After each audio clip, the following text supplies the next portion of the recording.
And now, the show that bridges the gap between faith and business. Welcome to Bottom Line Faith. On today's show, Russ Crosson, Executive Vice President and Chief Mission Officer for Ronald Blue Trust. We just think we're in control, but Deuteronomy 8 says, you think it's your ability to make wealth? No, I, the Lord, have given you the ability to make wealth. So you show up every day, you do the best you can, you make the best decisions you can, and you realize that ultimately God's in control, and you're just being a steward and caretaker of whatever you're leading. And so I had to realize that. Well, hey everyone, this is Ray Hilbert, your host here at Bottom Line Faith. This is the program where we love to bridge that gap between faith and business. And we get the opportunity to travel the country and interview some of the most amazing Christian leaders in business and in the marketplace. And as we interview these leaders, we learn how they plan, how they think, how they succeed, and of course, how they fail as well, but how they try to honor Jesus in the midst of all of that. Well, one of the things we've learned in our interviews in this concept of failure is that oftentimes it's where the best learning occurs. And it's one of the things that we often learn is that great things can come from failure. And so as we went and had this amazing conversation with Russ Crosson, we realized that when we came back into studio and went into production, it really wasn't up to our normal standard of quality. So despite that failure, we know that you're going to get great encouragement from our recent conversation with Russ Crosson from Ronald Blue Trust.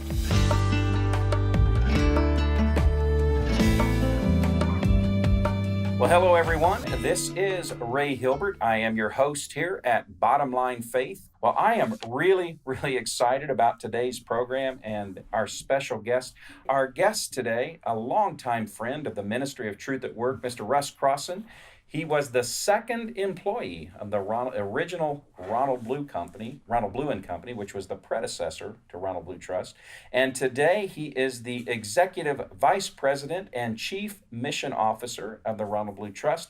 Russ, welcome to Bottom Line Faith. Ray, thanks for having me on. I appreciate it. Russ, this is one of those conversations that I have really been looking forward to because we've had a chance over the last few years to build a friendship in various environments. You've spoken on numerous occasions at our annual Truth at Work conference. You've spoken to Truth at Work members and couples. You and your wife, Julie, amazing, just the journey that God's had you on. And so I just feel like I'm almost just sitting down here having a conversation with a friend. And just thanks for being on the program. So let's jump right in. Let's talk a little bit about who is Ronald Blue Trust? What do you guys do here? Well, Ray, we've been at it for almost 40 years, and we help people apply wisdom for wealth for life. So if you had to sum up what we're all about, it's those 5 words, and there's 3 meanings in those 5 words. Wisdom from God's Word on what the Bible has to say about your money, wisdom for your life, which is to be generous and purposeful, and wealth for life, which is generational. So it's just been a real joy to be able to do that for almost 4 decades now. And walk us through a little bit what that looks like, practically at the kind of the blocking and tackling level. What types of services does the firm offer? What's the size and scope of the firm as well? Well, yeah, that's a good question. We like to say we're in the instruction business. Our key firm verse is 1 Timothy 6, 17 to 19, instruct those who are rich in this present world not to be conceited, or fix their hope in uncertain riches, but in God who richly supplies us with all things to enjoy. Instruct them to do good, to be rich in good works, generous, ready to share, storing up for themselves a solid foundation. So we're in the instruction business, and the way that looks is we come alongside folks and coach them in their financial journey. And we have 4 distinct divisions, Ray, to really handle anybody. Like my boys who just got married are in our Everyday Steward division. That's kind of the startup division where you're just starting your career, maybe not making that much money, don't have that much to invest, but you still need to apply the principles. So that's kind of an entry-level way to get into our firm is Everyday Steward. And then our private wealth space are folks that usually make 6-figure incomes and have 7-figure net worths and just really have more complicated financial issues they have to deal with. And then we have our family office space, which is generational families, large family businesses, and then our professional athlete division. So the way we do this, Ray, is help people at any income level and any place on that journey of their life to apply biblical principles and come alongside and coach them and hold them accountable. Yeah, and so what are maybe just a couple of the struggles or the challenges that when you first sit down with a client and you want to talk to them about biblical wisdom and wealth management or financial stewardship, what are some of the original challenges that you have to address? Well, like I said, I've done this for 40 years, Ray, and it never ceases to amaze me that folks that can be very successful building a business, working their way up in the corporate situation or whatever, they really are pretty naive relative to what the Bible says about money, whether it's about giving, whether it's about taxes, about how to invest, diversifying. They still believe that, gosh, if I just make the right investment, I don't have to work. Even work, they don't understand what the Bible says about work, that it's good. It says it's a gift, and it's commanded by God. So the world tells you work's bad. So I think, it's almost universal that folks really don't have a good understanding. The Bible has a lot to say about all these areas of our money, from how to deal with debt to, how to deal with your giving to how to think about work, investments, and so forth. So that's probably been the most amazing thing to me. Even well-meaning, strong Christians that have been very successful accumulating it don't really understand some of these other little nuances. And I'm sure a lot of those conversations are challenging and yet rewarding at the same time. And I just want to hit the rewind button. You didn't grow up thinking that this was going to be life path for you. Tell us a little bit of the story about how you got engaged in this industry. Well, it's interesting. I grew up on a farm in Kansas, wheat farm, became a Christian at a Billy Graham movie in the late 60s. So it's been a little interesting for me this year with Billy Graham. I'm going on to heaven, big impact on my life. But I did go into coaching and teaching. So I coached basketball and football and taught math. And so really what happened, Ray, I did that for 3 years right out of Kansas State, but then went to work for this company when it was just starting, and I still get to coach and teach. So I didn't necessarily plan to be in this industry, but what I'm still doing is what I've always done, and really what I got a degree in, which was education and teaching. And so, like I said, we're still in the instruction business. And so I just changed the form of that. Instead of standing in front of a group of high school students teaching math and trigonometry and geometry, I'm sitting with couples, instructing them what the Bible says about money.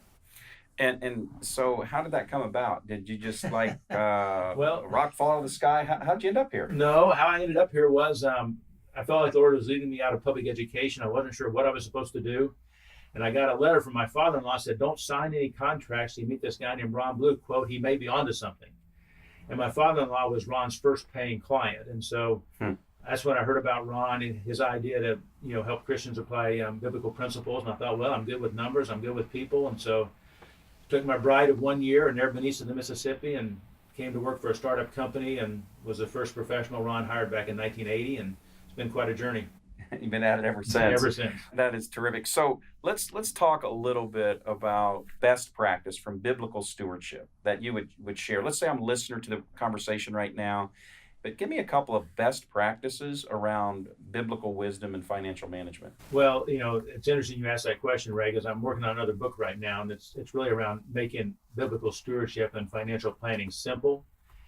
And if you really boil it down to its essence, whether you're just starting out or you're in your 40s, 50s, or even 60s, the key to financial freedom and biblical stewardship, and this will sound simple, is to spend less than you make and do it for a long time. But what I've learned, Ray, is most people don't know if they're even doing that because they don't know what's in all the boxes. I ask people, how much do you need to live? And they'll look at me like, well, I don't know.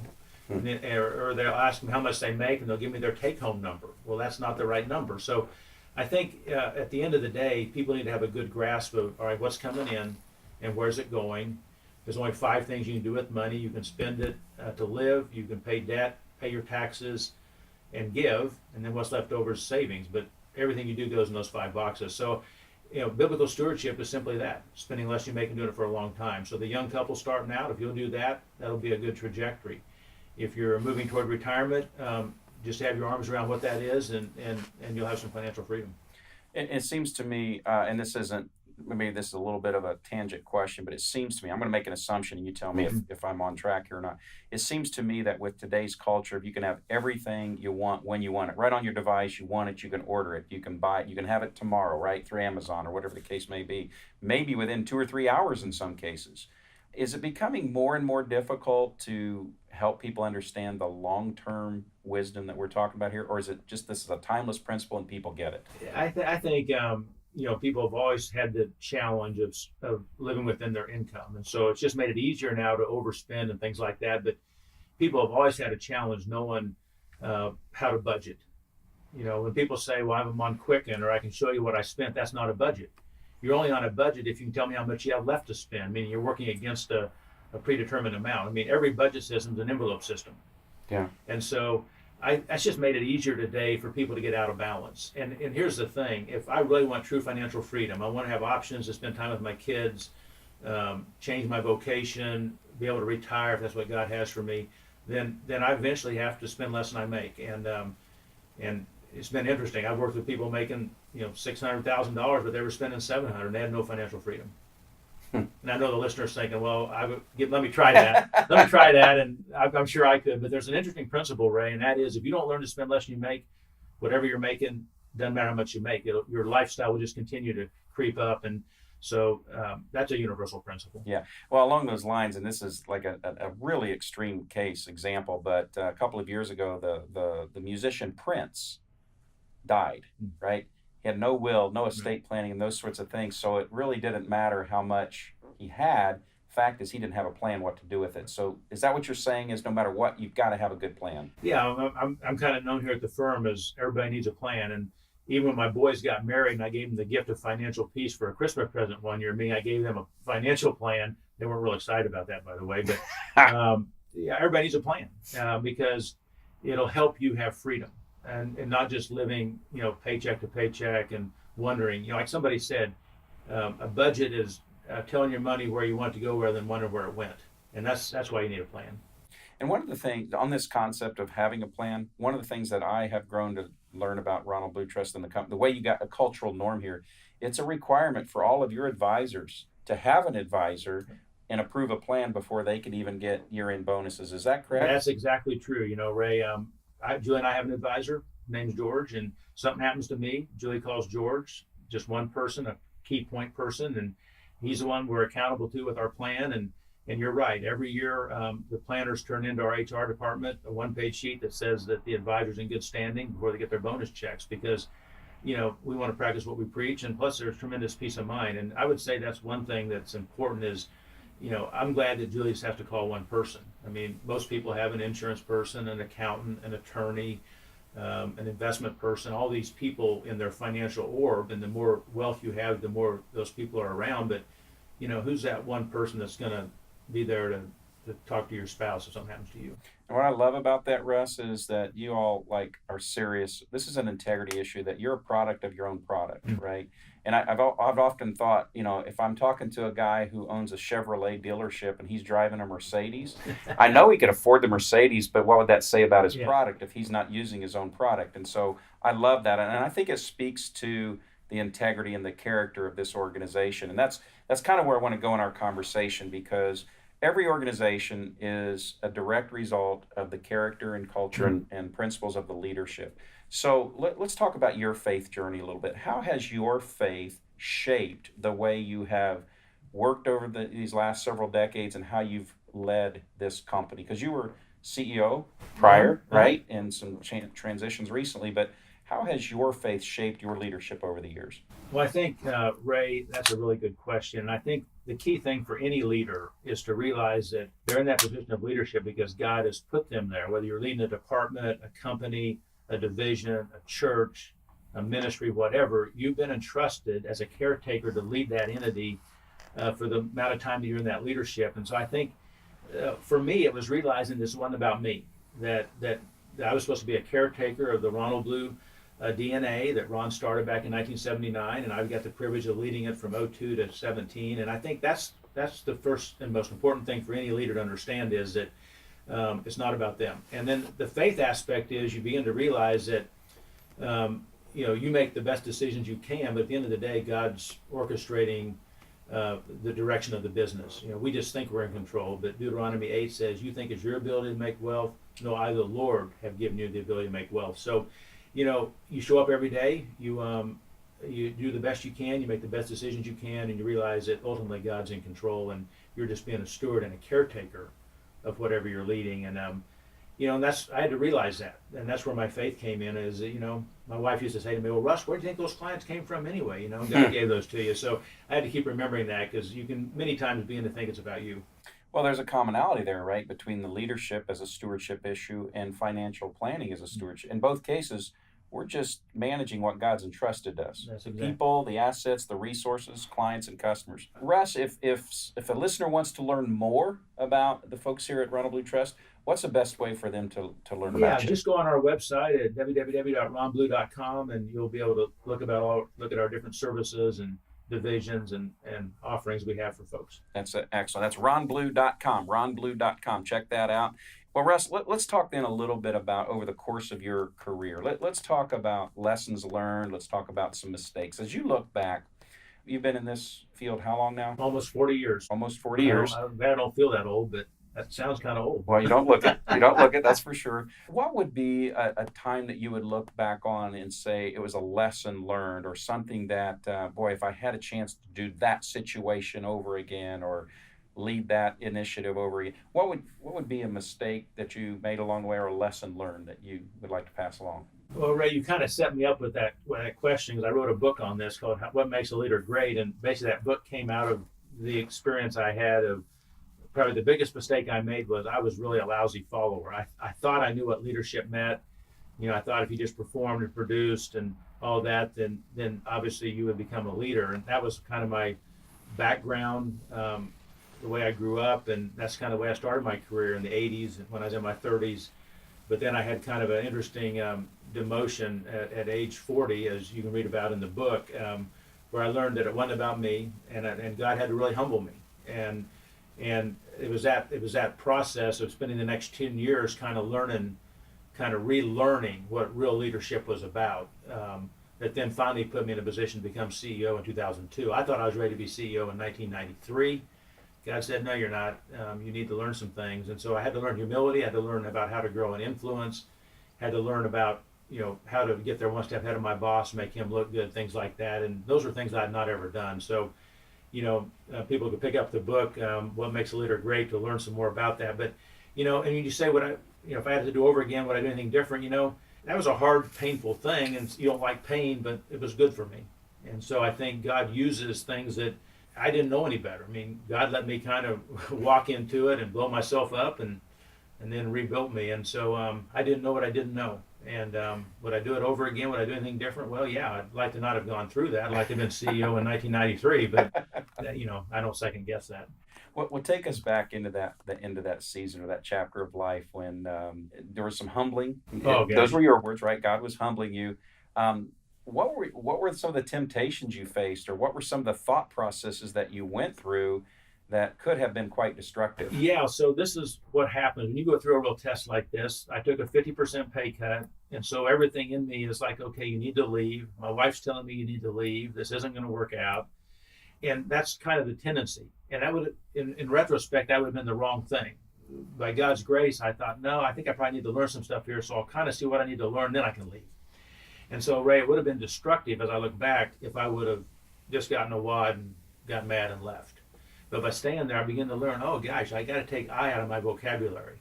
I got to care more about the people around me than my office size and my growth. And so it ended up being a good thing, but it was very, very painful. But by God's grace, kind of like Moses, 10 years in the wilderness, I was able to hang in there. And God was using that 10-year time frame to, fact is, we had a guy that worked for us before I got demoted. He went to Russia, came back like 6 years later, and he said, man, you're a different person.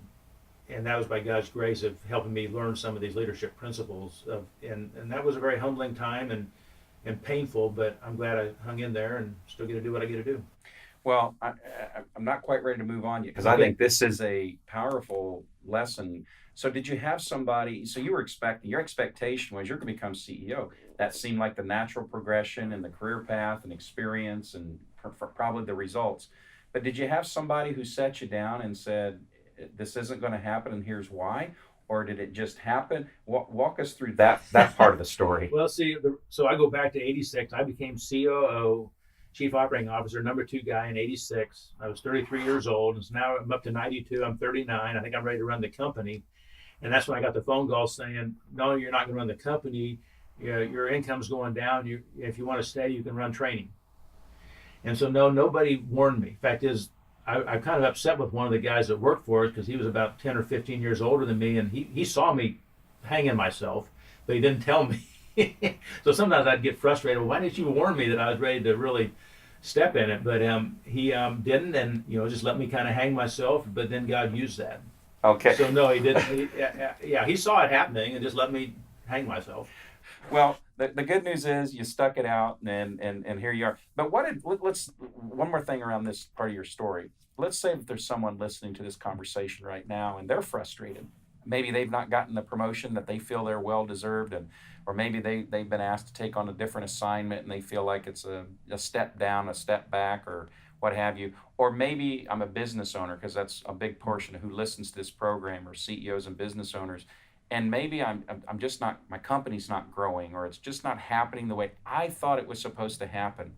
Based on your journey and experience and wisdom, Russ, what words of encouragement would you pass along to that person who's listening right now? Well, I would say to the business owner, if you realize it's not about you, you're a caretaker of your business, you need to replace yourself, then you try to hire people way better than you, and that's how you grow the company. I mean, one of the things that I learned early on was not to be intimidated by the strength of those around me, and so that'd be the first thing I would say. The second thing is, don't be afraid to have people around you that'll tell you the truth, even if it's not what you want to hear. The biggest mistake I think leaders make is they get a lot of yes people around them rather than people that'll tell them the truth, and usually it's the people that'll tell you the truth are the most loyal to the mission of whatever you're doing. That's why you want those kind of people around.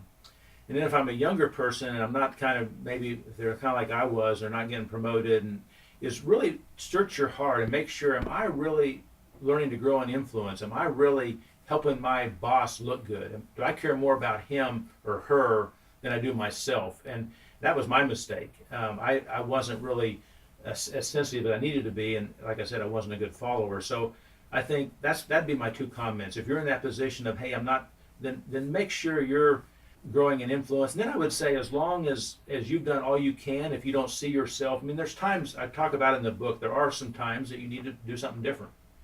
But you don't do something different just because you're in a WAD and haven't stayed in there and learned some things. And I think that's the thing I would say. I think many people bold, and then they just take all their baggage and all their lack of learning to their next place and wonder why it didn't work out there. So that'd be my comment. You mentioned the first statement you made today was around wisdom for life, for wealth, and all this. And that's great wisdom, though.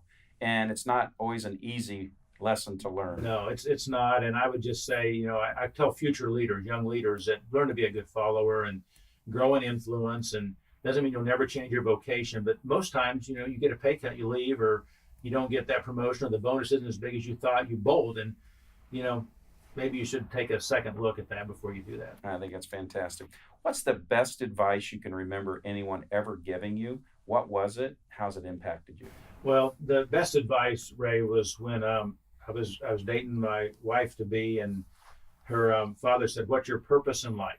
And I thought, well, marry your daughter. No, I was like, I now thought about the word purpose, but this idea of having a purpose and being wholeheartedly devoted to a fixed and movable purpose. So I think this relates to your business. You're a caretaker of a business, and you have grit around that. And grit is defined as passion and perseverance after a singularly important goal. Paul said that, this one thing I do. So I think it's all about purpose. That's probably the most important advice. So Julie and I have a purpose statement for our family. We have a purpose statement here at the company, and that keeps us centered and not getting off track. Ephesians 5 says that we're to look carefully how we walk and live purposefully and accurately, and not as an unwise person, but as a wise, sensible, intelligent person. So, yeah, I think if you had to sum it up, having a purpose for my family, having a purpose for the company, and staying true to that and not varying would be the best advice I ever got. So I'm glad her dad asked me what the purpose was, and I'm glad I got to marry her too. That's really solid. So along those lines, if you could sit down across the table from the 20-year-old version of you, what advice would you give the 20-year-old you?